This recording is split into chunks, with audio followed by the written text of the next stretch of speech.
Σκάνε δυο τζάνικα τώρα ρε φίλε. Ψηλό ντέμι γεμάτα να πούμε.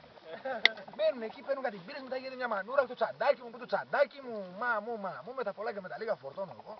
Τον πιάνω, ναι, και του δίνω κάτι μπουκέτα αδερφέ. Σου λέω βγάζω όλο μου το μίσος. Το δέρνω ξέρω εγώ για 20 δευτερόλεπτα, αφού τα τελευταία τα μπουκέτα φεύγαν έτσι να πούμε. Είχα ψοφήσει να πούμε.